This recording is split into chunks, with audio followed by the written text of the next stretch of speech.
Peggy 18.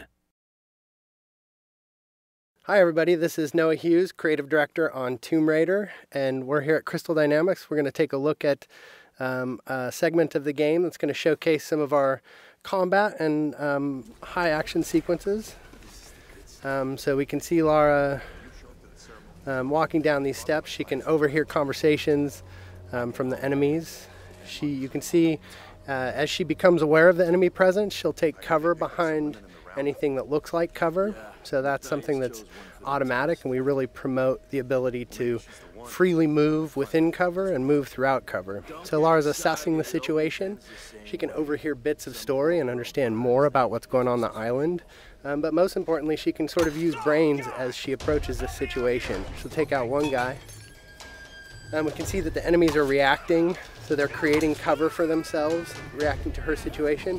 Another guy's trying to flush her out of cover with the Molotovs. This is just an example where we really try to make the AI adapt to the situation, but also promote movement from the player so that they're not just stuck behind cover and playing sort of pop and shoot cover games. We really promote that movement. So we can see Lara approaching here. She's got her a new gear element, the rope arrow. She's able to create her own zip line. And with the shotgun and the zip line, she's now back to an area she had been before, but able to access spaces that she had never been able to get to. Are you there? I'm here, Sam. Are you okay? What do they want with me, Lara? A fire ritual? This is so fucked up. Listen, I'm coming to get you. I'm going to get you out of there. Please, please help me, Lara. I promise. I promise, Sam. Hey, she just... Oh no! Sam? No! Sam! Help me! Stay away from her, you bastard! Stay away!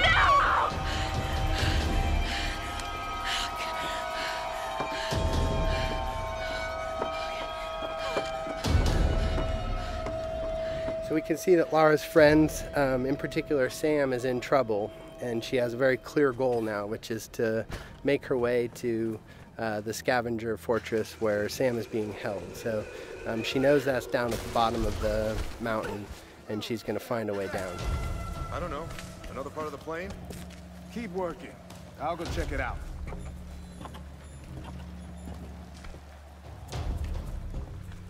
Again, often the best strategy is to sort of assess the situation before you jump in with guns blazing. Of course, you're always welcome to just open fire, but the game really promotes sort of that tactical approach in some situations. So Lara's able to wait till she has a clear vantage of the situation without being spotted by the enemies. She sees an opportunity in the fire, and she's able to open combat by really decimating the enemies with the environmental opportunities and then finishing off any stragglers. Now, last time we showed this space, we took the left route, and this is just an example of a forked path where you can see them coming up the path that we would have come down naturally. But because Lara's observant and she's taken advantage of her traversal in the environment, she can get the drop on these guys in a way that you may not if you weren't necessarily utilizing traversal to progress. And keeping your eyes open for those opportunities. But again, Lara using the barrels as part of the environment to sort of create chaos within the enemy AI and take advantage of that chaos. So again, Lara just not necessarily being all about the biggest firepower, but really trying to use a tactical approach to combat.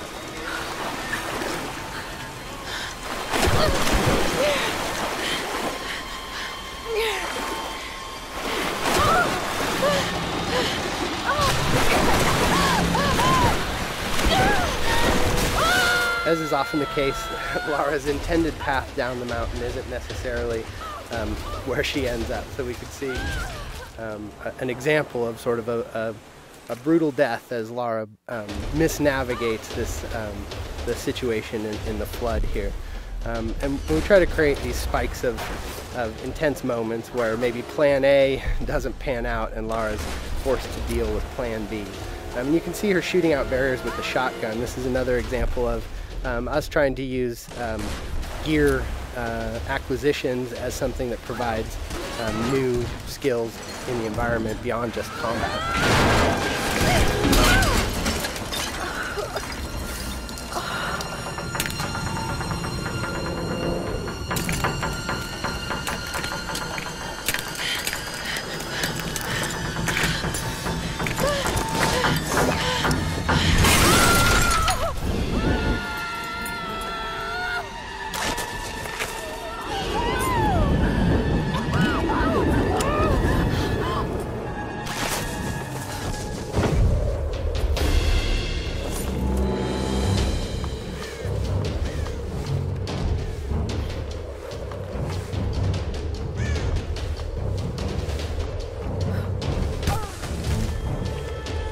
can see that Lara's been able to adapt to this turn of events and managed to find her way down the mountain, but is a little bit worse for wear, having gone through a pretty traumatic descent.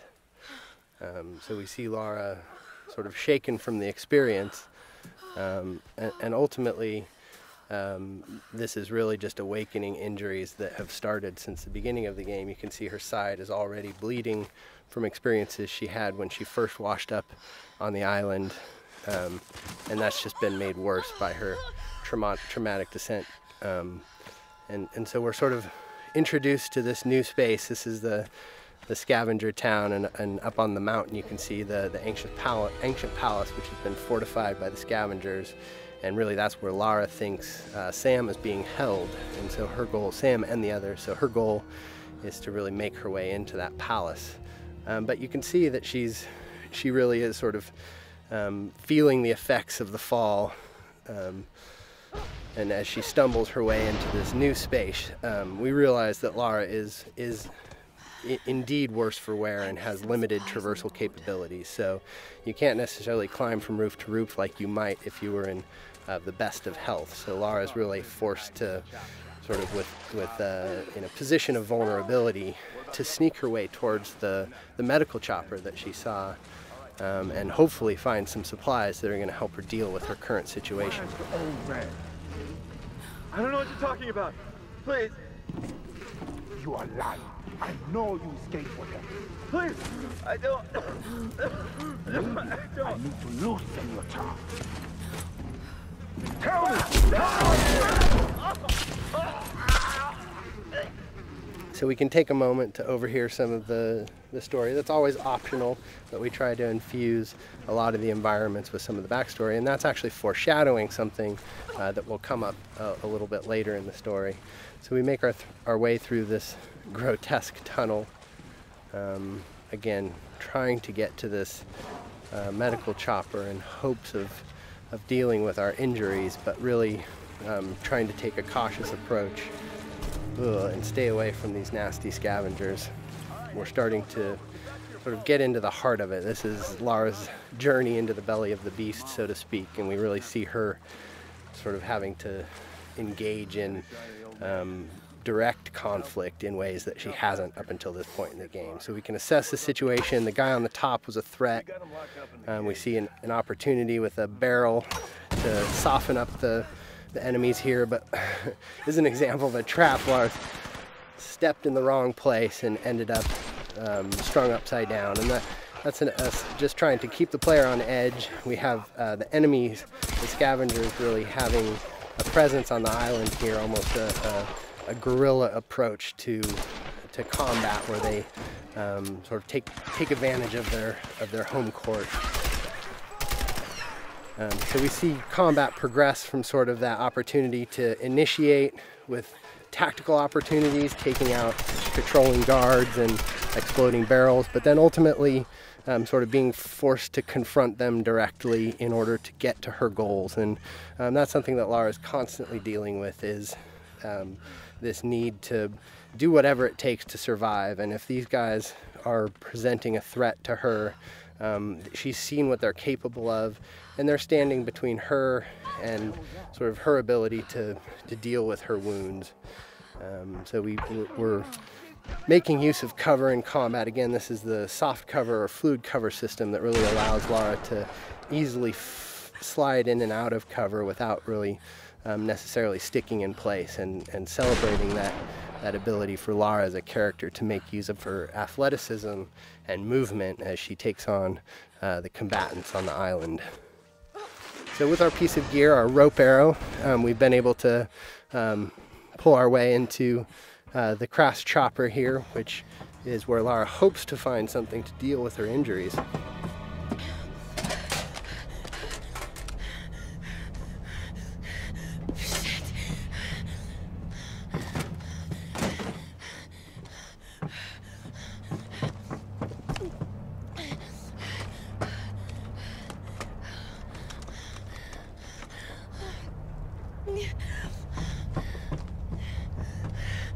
Sorry. All right, thanks everybody for joining us today. Stay tuned. We'll have some more things to show you down the road, but I hope you enjoyed our traversal down the mountain into Scavenger Hub today, and some more glimpses into our combat systems.